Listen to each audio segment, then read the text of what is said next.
Welcome to MacroHive Conversations with Bilal Hafiz. MacroHive helps educate investors and provide investment insights for all markets, from crypto to equities to bonds.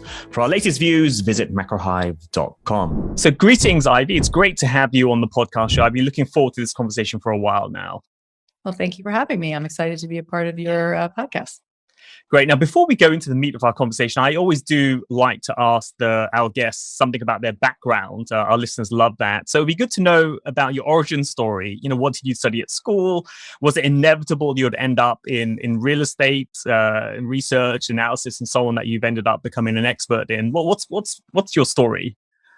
Well, I promise I'll give the Cliff Note version. But I started my career really backing into, going to college. I was an undergrad in accounting, majoring in accounting. And I chose accounting because my father majored in accounting, and he said, you'll always get a job. It's a good foundation. But I actually went to night school and put myself through college, financed my own education, and was working full time at various jobs, and wound up working in an administrative role at Arthur Young, now Ernst & Young. And I was inquisitive, and I'd ask a lot of the auditors and various professionals, do you like what you're doing? And they would, honestly say, not really. And I'm like, oh. So as I started hearing all this negative feedback, I'm like, what should I do? They're like, oh, you're not going to be okay in accounting. You're like have too high energy. Why don't you go work on Wall Street? So then I had this, idea that would be the path I would choose, but I didn't know the first thing about it. At George Mason University, that no one's ever heard of until we made it to the Final Four, at Northern Virginia, which is a great school, I started doing informational interviews from partners and various professionals at Arthur Young that helped set up things. And so, long story short, I got the job at Zelman Brothers, went into investment banking, thought that my career was set, did a 2-year financial analyst program, and really didn't like it. But fortunately for me, Zelman Brothers, in the midst of the recession of 1991, they had a treasury scandal, and John Goodfriend got let go, and there were a lot of people leaving. They thought the lights were going to go out. And there was an opening after my 2 years was up. 95% of the 70 people in my class, they actually went back to get an MBA.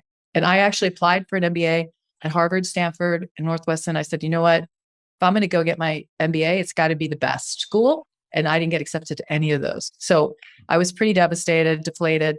And I wound up looking for a job internally. And there was an opening in equity research, working under the analysts that covered Bruce Harding, that covered the GSEs and the SNLs. And he picked up the housing stocks as a favor because the analysts, thinking that Solomon's lights were going to go out, left. And he brought me in as associate. And then I've been in the housing market since then for 30 years. Oh, wow. Okay. That's a great story. It was a good fit. Yeah. And obviously you've done incredibly well since then. And good ride. Yeah, it's been And, I guess, one of the big questions is, obviously the state of housing right now. But before we go into that, it'll be useful to know what's your sense of what happened to housing during the COVID period and the immediate aftermath of it? Because obviously we had this lockdown, there was an absence of construction workers and so on. There's all these anecdotes and stories we hear, but what's your sense as an expert on what did COVID do to the housing sector? Well, I think that when the initial shutdown occurred in 2Q of 20, and we were dealing with, the world imploding, we would have expected that housing would roll over pretty sharply. We were looking for like a 25-30% decline in pretty most of our volume metrics, but we still had home prices that we thought would at least stay up on a relative basis, up about 3%, really due to inventories being very tight. And in May, through our proprietary survey work that we do, which we really are differentiated in the market by aggregating at the C-suite level, hundreds and thousands of companies that are providing us insights, we started hearing about the market is really starting to accelerate. And so we were, as most people, very surprised on the reaction that the housing market had. Well, you have, 11 million people unemployed, or, everything that's happening. So people were really looking for safety and less dense places to live. On top of that, the remote aspect of working, they can work anywhere. And so you had this explosive response in housing. And that continued really starting May as the inflection in 20 to just ramp, at a euphoric pace. And that continued really until May of, call it 22, where we started seeing little bit of seasonal weakness earlier in the year, but May was a big inflection point where we have home prices in markets that have doubled in some cases over that 2-year time frame, and inventories, while they remain tight, are rising at pretty significant levels right now. We're seeing the market dynamics, the mock speed of how quickly it's changing varies by market, but the COVID setup had the benefits of substantial stimulus that obviously the federal government provided. Marry that with Fed policy that created interest rates that were provided free money. And then you layered in the primary buyer or the person who wanted a co-primary home that they could leave the New York market and they can go out to Connecticut or Westchester, or then I'm going to go to Florida and I'm going to work there. A lot of co-primary dual property owners. And then you started seeing investors starting to take advantage of the free money, private investors, institutional money, which had already been, prevalent, but just accelerating. So right now we're getting a backlash of the change in direction from free money to now rising rates, inflation. And so the market is really, and I'd say, is poised for a fairly significant correction. And we're already seeing signs of that in the last several months at again, a pretty significant, severe deceleration. And you mentioned inventories, and that's often the thing that seems a bit different about this housing cycle compared to previous ones. And many people point to that as a reason why you're going to still see a strong housing market. People are saying inventory is very low. Even going back to pre-COVID, the post-GFC period just wasn't much investment in the residential sector. You did mention that you think inventory picture is turning. So could you talk a bit more about inventory? Is it a regional story, a national story, and just how we should understand the influence of inventory? No, it's a great question. And if you go back to pre-COVID, when we look at inventories, we like to look at it from a historical perspective to have some kind of trend line, as opposed to realtors talk about inventories a month's supply. And that's really predicated on the current sales pace, which can change dramatically. So we don't like to look at inventory from that perspective. We look at inventories and marry that with velocity, which I'll speak to in a moment. But if you just take all single family inventory, majority of which is existing plus new, and you look at it as a ratio of households, you can look at 40 years of data. And pre-COVID, we were pretty much in this close to record low levels. However, home prices were ranging in 19, call it 4 or 5%. And there was questions prior to even 19, starting in 16, 17, 18. Why is housing so benign when inventories are so tight? And so we used to have to explain, well, people are locked in at low rates. They've refied, so they don't want to move.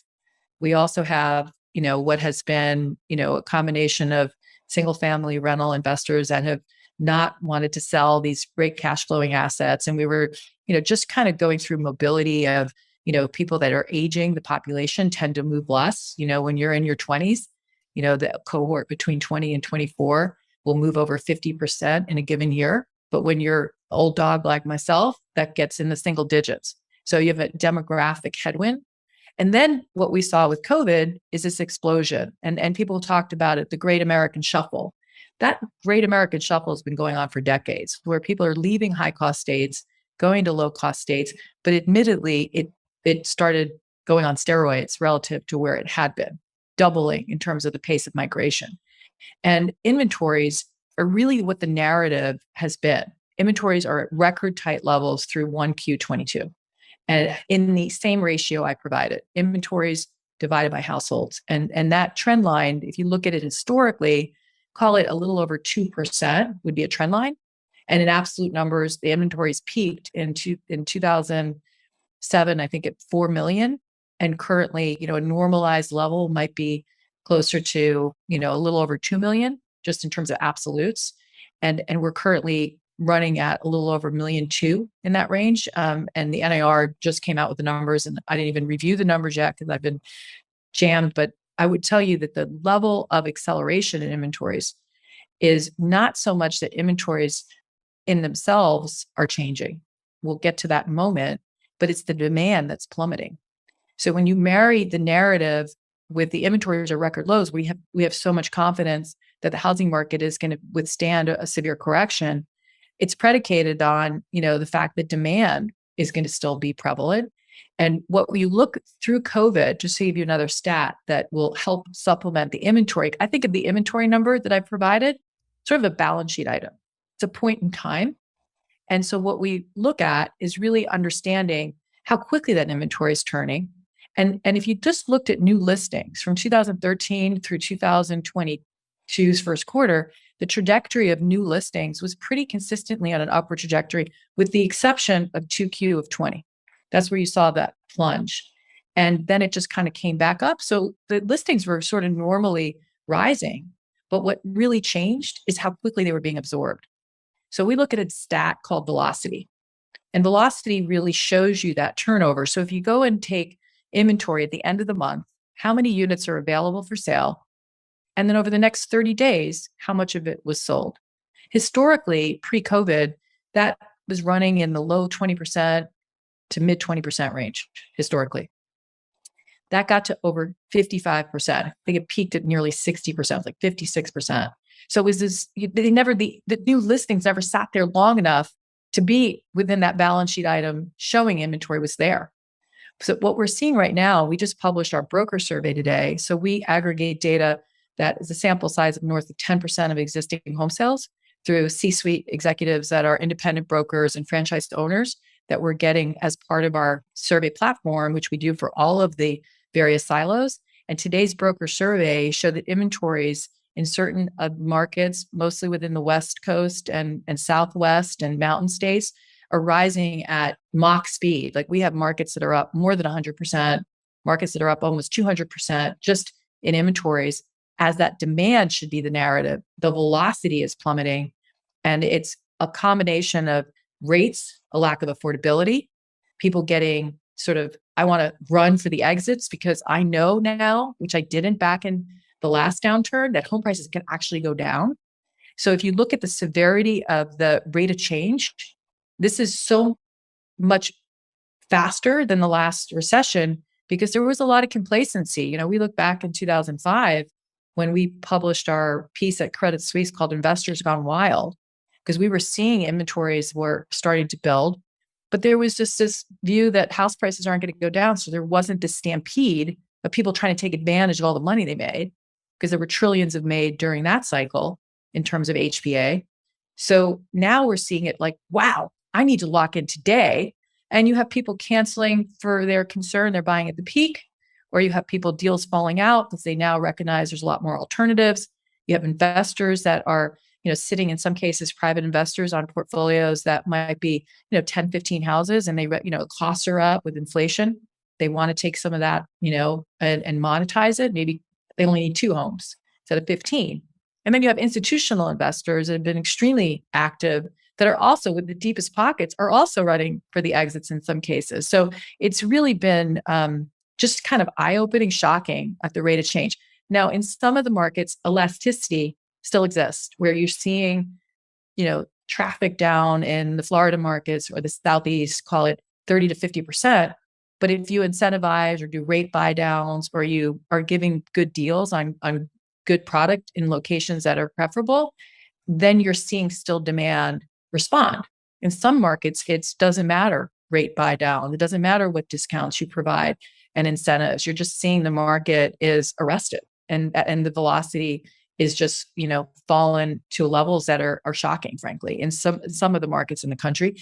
And lastly, I know I'm blabbing, but the last point I'd make, to let you ask a question, is that, there are many markets where, take Phoenix, for example, which is sort of the epicenter of boom bust markets. And certainly we're seeing Phoenix probably deteriorate the fastest.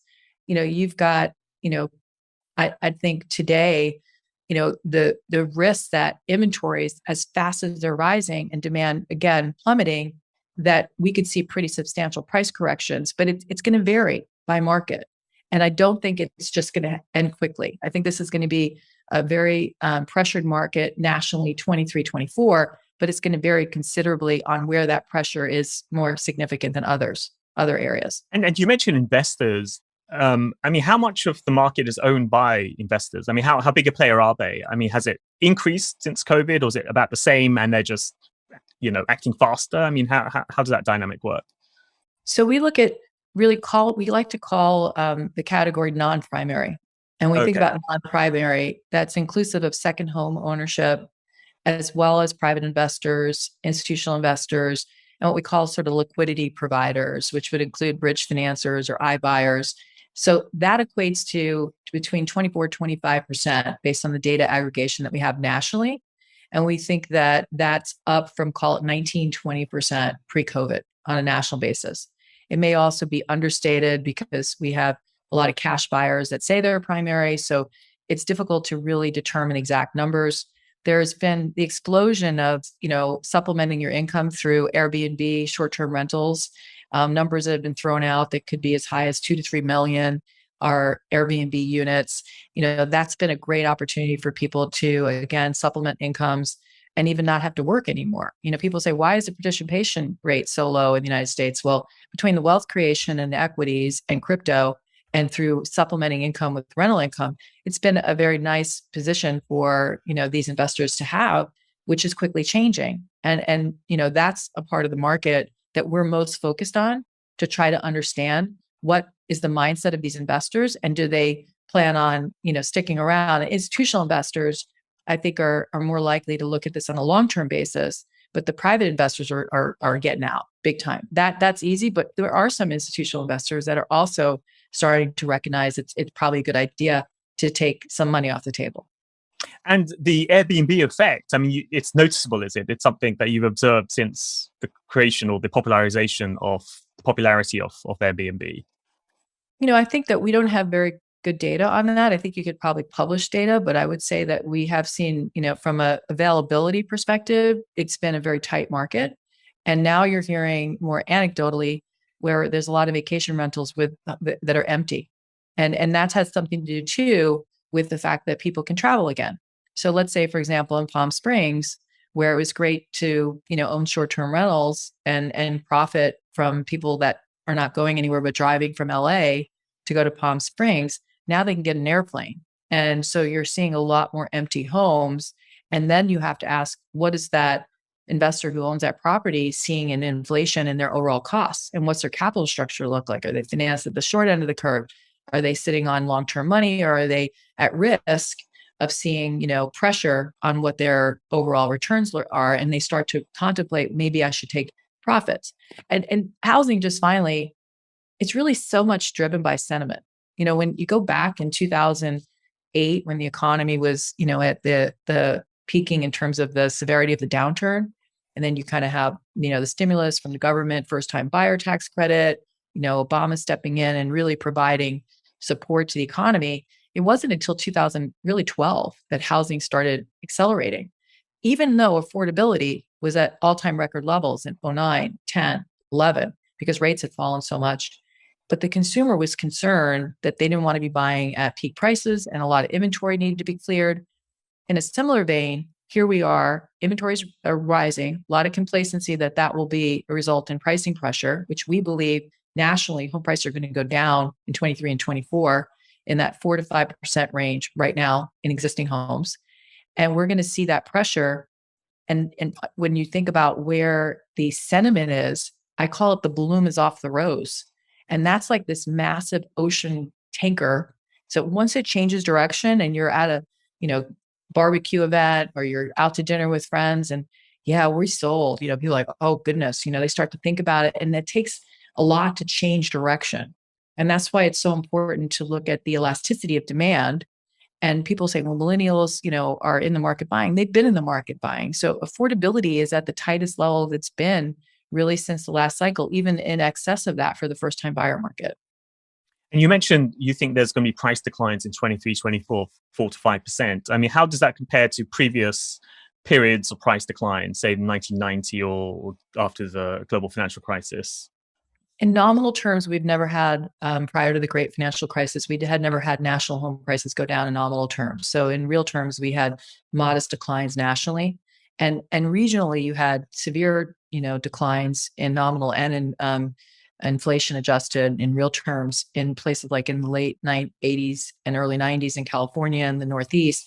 And I think we're going to see more of a similar pattern because we don't have the mortgage exotic products that drove nationally so much of the excesses. given there are guardrails in place because of Dodd-Frank that was legislated for the ability to repay. So there are some mortgage guidelines or guardrails that could mitigate nationally a severe downturn. And yet, the magnitude of the decline for us, the 4% that we're expecting in 2023 and 5% in 2024, I feel like it's a starting point, honestly, that, we 3 months ago, we finished our forecast. We do a quarterly macro forecast on every metric that is available in housing. And it's just the speed of the declines makes us feel like maybe that could be conservative, but we could see double-digit price corrections in markets that are in the hot markets like the Phoenix and Austins and Boise's and, areas in Montana that are really seeing a stampede of people trying to get out.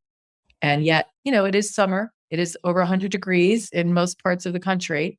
But seasonally, it's way worse than normal. But, we think this is going to last longer than people are anticipating and could be more. And you mentioned the exotic sort of mortgage products. I mean, that's something obviously we saw during the subprime period in the 2000s. So that's a difference to today. But are there parallels to that period or not? Well, as it relates to the mortgage availability, today I'd say that we're in a much better position, that we don't have 100% financing, with the exception of VA, with the FHA VA being very, very, very high LTVs. FHA is 96.5%. And VA is 100% LTV. In most cases, you've got, people putting down 10%, 20%, a lot of cash purchases. You don't know what they're doing after the fact, whether they're, getting a refi and pulling cash out. But we've seen more of a benefit from the fact that mortgage exotic products are just not as prevalent. There had been for a while products being introduced called what we call non-QM, which therefore don't fit within the framework that Fannie and Freddie have provided, that you have to prove that you have the ability to repay, but it's really negligible part of the market. So it does create some cushion. Okay. And on the supply side, something we did see in the 2000s was there was a big sort of building frenzy in the end, which kind of helped bring down the housing bubble. What's the supply side looking today? So today in the United States, from a new construction perspective, we're seeing declines in volumes in the 25-30% range from the peak levels. And yet, when we look at backlogs for both multi and single families, the levels are at the highest levels ever. So we have, in multis, we've got the highest level since early 70s, and we're sitting at call it 1.6 million in backlog in total. So those numbers in single family are not as significant as multi, but at their highest level since 2006. So a lot of that backlog, if we just look at single family, it will get completed. And the completions have been delayed because of all the supply chain difficulties, whether we're talking about at the top of the funnel with development delays, municipality delays, labor shortages, all the way through to getting the right product, whether it be windows or doors. So the completions have really lagged. But that backlog, it's kind of like those that love Game of Thrones, it's the winter's coming. And we're going to see that supply, and builders and developers will monetize. They will not sit on that product. But one thing that's been interesting and really a big part of what we're observing is the appetite from the, call it the newest entrant, the build for rent institutional investors, because we track that market, which is not a new market, because there's always been, product that's been new construction that's been developed that gets rented out. A lot of times when a builder can't sell it, they'll decide they'll hold it and they'll be a landlord. But today that market has exploded with institutional capital. And we've been tracking it, like the movie, All the President's Men, we've been watching the money, and we have, nearly, I think today, and it's been a moving target, but there's been 95 billion in aggregate that's at least publicly announced that's trying to get allocated, much of which I'd say has not been allocated yet, but been raised and has been announced. And that appetite doesn't seem to be waning. So when you talk to the builders that have been predominantly building for the for sale primary buyer, many of them have been programmatically selling to build for rent operators, whether it be 10% of their production or as high as 25% of their production. Now you're hearing them say, given the slowdown, I'm repositioning a lot of my product that I'm going to sell to the build for rent market, which is great, countercyclical for me, But will the build for rent demand still be as strong, or will that appetite wane? And right now, I'd say that they want a little discounts when they're working with the builders, but they're still in the market and they're still buying. And so that could help mitigate this backlog that's going to get delivered. And don't forget that backlog, we think anywhere from a third to 40% is speculative within the single family market. Multifamily is all speculative because they're building, you know, multifamily, you know, whether it's high rise, podium, that they have to, they're speculating on the entire project because they have to get to a certain level before they can start lease up. Most of the new construction for single family, people sign a contract, then they wait for their home to be completed. But builders have always speculated in some cases. But during COVID, because the difficulties of trying to ascertain what are my costs going to look like by the time this house finally gets completed, which is running, call it 2+ months. It had been running 2 months longer than normal, let's say on a typical, you know, entry level home, rather than put myself at risk that I have a consumer sign this contract. And now, you know, 8 months later, my costs are up 20, 30%, and my margins are going to get crushed. I'm going to speculate and release that home later in the construction process. And maybe I'll release it framing. Maybe I'll release when the cabinets are getting installed because I have a better understanding of my cost basis. And as a result of that, there's an elevated level in backlog of spec homes that are being constructed. And then builders want to sell those homes. So there's incentives have spiked. Cancellation rates are spiking as we're starting to see, again, those that do have contracts that they sign, most of which is coming from those that purchased in the last 6 to 12 months. Because the ones prior to, let's say, 6+ months have so much embedded equity that they're feeling pretty good still if they haven't yet closed.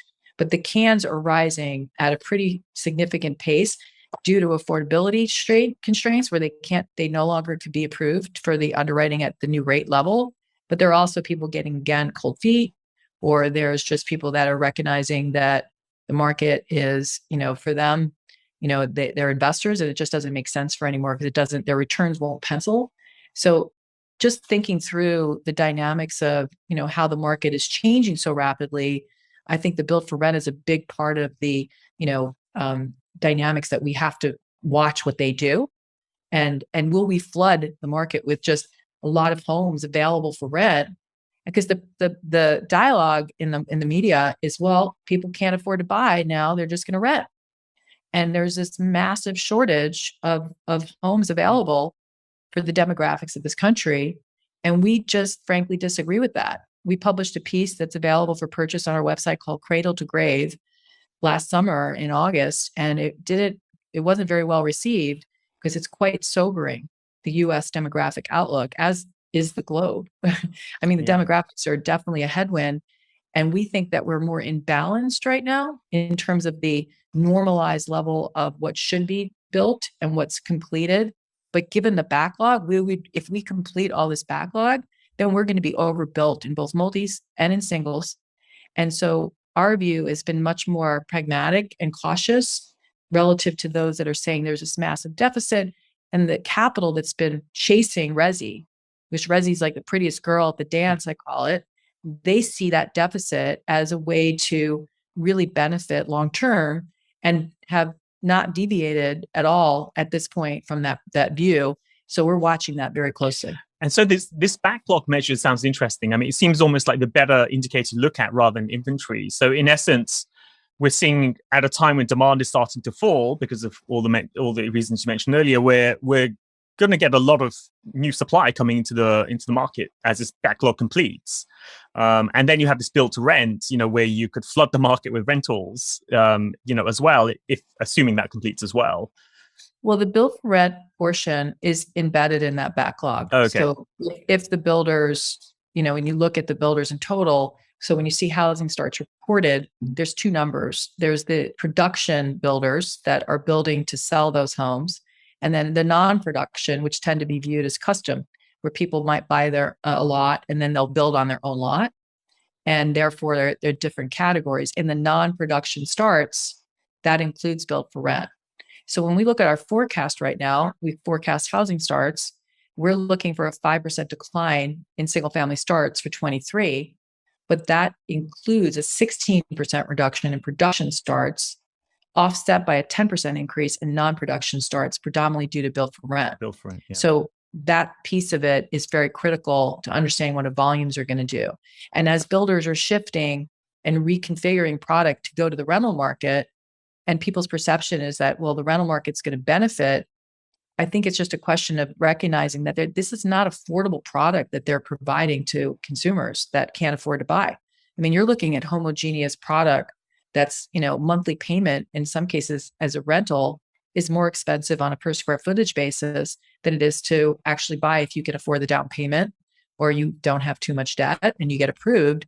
So it's just a question of how much competitive product will be in the market within the rental market. And you've got this class A, let's say luxury multifamily, that's massive backlog that is, again, delayed and completions have been under pressure. It's coming. Once you put the shovel in the ground and you put, sewage, roads, pipe, you're going to move forward. There's no way you're going to stop that project in very little cases, maybe 5% of the time. So whether they're distressed deals, broken deals, so that backlog in multifamily is coming, it starts competing in luxury class A with the built for rent product that might be further out, that the consumer has to drive to live there because, they build out in the tertiary market. So one thing I didn't know that you should recognize is that not only has the capital chased the resi asset class, they all have gone to the same markets because that's where the growth has been. So we call it the smile states, the sand states. No surprise you get boom busts in Arizona or you get boom busts in, the mountain states. And the capital's been flowing into the same markets, call a dozen markets, and they're all going out to the tertiary part of the market. And I say tertiary, which we just define as extremely suburban. I joke where even the cows don't want to live. It's so far out there. And typically people drive to qualify. That's where the built for rent product is most prevalent, right alongside the for sale product. But if you don't have to drive that far for a rental and you have a luxury suburban apartment now that could be a 2-bedroom and is a better deal, and now you're not working remote because your employer is asking you to come in 3 days a week, there's a lot of dynamics that might create pressure on lease rates, which we're expecting, but the built for rent guys aren't expecting that. Understood. And you mentioned affordability a few times. Obviously, mortgage rates have gone up. How do you look at mortgage rates? Is there a certain threshold that is important? Is it just the rate of change? We think about rate of change, but if you think about a brand new home and think about the monthly payment for the consumer on an entry level home right now, it's up about 50%. Combining the pressure from higher rates, couple that with the higher home prices, incomes inclusive of rising incomes that are just not rising fast enough. Affordability in an index that we measure it is at amongst the highest levels that we've seen, even exceeding the prior stretch levels that we saw in the last cycle. So that's really a function of how does the Fed orchestrate improved affordability while trying to fight inflation without pushing rates higher. I'm outside my expertise. I don't forecast long rates, but right now we need to see a pretty substantial decline in rates and or home prices to see affordability more attractive. And keep in mind, one of the things that I've been trying to appreciate over the course of the last, 5 years of watching, the refinance market, even prior to COVID, continuing to benefit from just the tailwind of rates just headed 30 years lower. And how many people in the United States that have a mortgage, roughly 65% of homeowners in the United States have a mortgage. What percent of them actually are locked in below, let's say 5%? Or locked in below 3.5%. So those two numbers, just to give you some perspective, below 5%, the last time we measured it was 92%. And those that are locked in below 3.5 was 50%. So, that really stops mobility as it disincentivizes consumers to move. And they're locked in. So you start to see turnover really slowing. But then on the other hand, you've got these non-primary owners that might be, I don't need this many properties. And then you just have the typical, what we in real estate refer to as the 3Ds, which might be more notable in a recession: death, divorce, default. And you start to see that those transactions are going to happen. And the discretionary kind of goes away, but it's not going to mitigate price declines. But those are the dynamics that we're watching. And we would really need to see a sizable decline in affordability. And even now, like I see offers because our analysts and my team, we're tracking in the market through, every data point is available, what we're seeing on public builder websites, what we're seeing with Google alerts in various markets, where we're seeing offers of, rate buy downs that are pretty substantial, or, teaser rate 3.75, adjust to 4.78, lock in now, the great deal, and still no buyers at that in certain markets. So there's inelastic response, even though they're giving you this, nice rate buy down or lower rate. Whereas it could be that starts to work because it's working in certain markets, but in other markets it's not, to give people more affordable offerings. But when the consumer starts getting nervous that they're buying and home prices can go down, that arrests their, demand. And so that's the dynamics that we're looking at. And while discretionary spending, obviously with, non-discretionary, with shelter, healthcare, utilities, property taxes, where you're dealing with higher costs, you now have all your food, your energy, all those costs are going up too. So even without affordability necessarily a stretch it is, the availability of discretionary spending is shrinking, and they're allocating more to their home. So we're seeing consolidation in households. Whereas this idea that we're having this massive pent-up demand because all these young adults that are living at home are now, we're unlocking that. We believe household consolidation is starting to accelerate. And you read about, people are renting out rooms in their home to supplement their income, or you're seeing people having to double up and have roommates. And that's not positive for the need for more supply. So it's a headwind as opposed to a tailwind, which is how I think the market views it today, that there's more of a tailwind as it relates to the demographics than we do. And in terms of some of the regions, say, for example, like New York, I mean, lots of our listeners live in New York. Do you have like a more localized view? We see New York really at a MSA level, and sort of looking at just the, political backdrop and high cost from a tax perspective. When you look at just the blue states, New York being one, and think about the migration from high cost to low cost, New York City actually saw a peak in real estate prices, but 2014, when there was just this massive run up from investor demand, and really suffered from 14 through really up until probably about a year and a half ago, and really even maybe a year ago lagged the rest of the nation's surge. New York took a while to come back in the city, as compared to the, suburbs were on fire initially. I mean, Connecticut was left for dead, Greenwich, and all of a sudden every mansion was being sold at multiple bids, and kind of market outside the greater New York area exploded. But the New York City market took longer to kind of join the party. And right now I'd say the New York market is a little bit more resilient depending on the price point, but we're definitely seeing a lack of foreign investors, and we are seeing more competition now and more listings, not to the magnitude that we're seeing in other markets in terms of the surge of listings. But I do think that the market is in a headwind situation. Yeah, that's great. As a New Yorker, I'm not happy about that.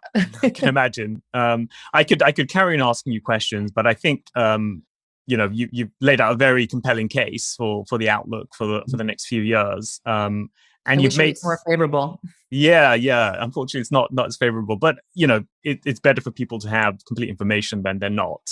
So it's been very helpful. I did want to ask you a few non-market kind of questions, and this is something I ask all my guests. One is, what's the best investment advice you've ever received from anybody? Oh, goodness. Well, I actually would say that I read a book a few years ago called The Psychology of Money by Morgan Housel. And that really changed my views of how to invest. So I wouldn't say Morgan gave me personal advice, but that book had an impact on how I think about investing. And for me, I'm really more in conservation mode as opposed to, being interested in trying to make a quick buck. So I'm more of a conservative person as it relates to my personal investing. But that book had an impact on how I think about investing, more so than trying to buy individual stocks and be smarter than, people that are paid professionally to do it. I'm in my little housing world. So I look for more of the, risk off and more longer term. Where do I, have consistent returns rather than trying to get, grand slams. And that was really the message from The Psychology of Money, that book. I thought it was really impactful. Okay, that's great. Another question is: many students are graduating university. It's been a horrible few years for them, being stuck at home and so on. But what advice would you give to people leaving university as they enter the work world? I have three of them. So two of them in university and a rising senior. I think it's, my view is that these four kids have been through the ringer. My son didn't get to graduate high school in a normal ceremony. And obviously in the heart of COVID, he was graduating in 20 in May. So I think that most people, the intensity of what the demands on students today from every aspect is, I would never get in university right now, probably, if I tried. It's just so much more challenging. And I always tell them your first job won't be your last job. And just recognizing that, today in the challenges that we have, there's opportunities. And a lot of millennials really want a more balanced life. And that's, something that in my generation, there's a great book by Scott Galloway called Algebra of Happiness that should be required reading for young adults. But you really have to put in, the blood, sweat, and tears in order to be successful, whether it's from your 20s to your 40s, and then you can kind of enjoy on the downward slope. But I think young people need to recognize that they really have to work hard and be committed and have the work ethic that will allow them to be successful.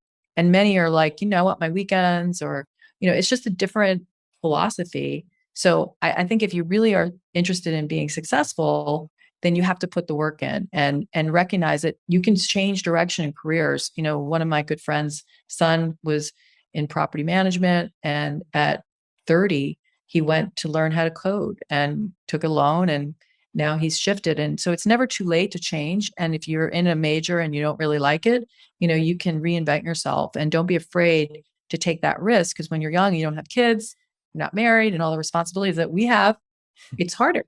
So when you're young and you can experiment, but you've got to be willing to put in the time and the work and the effort. And, I talk to kids today and ask them, do you read the journal? What are you reading? And sometimes, well, I don't really, I have it on my news feed, and it just feels like, paying attention and asking questions. That's the biggest thing. So I wrote a book called Give Me Shelter, and it was really a memoir about, for me, how to pay it forward. And it was really geared towards students and, women and people that are interested in finance. But I always asked for help. I always was doing, my best to meet people and ask them about their careers and do they like what they're doing, and just constantly digging to help me ascertain what I wanted. And so that's my best advice, is ask for help, whether it's your parents, friends, your relatives, your professors, and email them. And people want to help. And it's funny when you talk and you're the one that is on the other end, the students asking questions, all of a sudden they're asking questions, you're like hanging up, you're like, oh my God, that young person is brilliant. And they barely say anything because you talked so much as the person they were acquiring from. So I do think it's really important that people take advantage of relationships or try to create them. Yeah, no, that's great advice.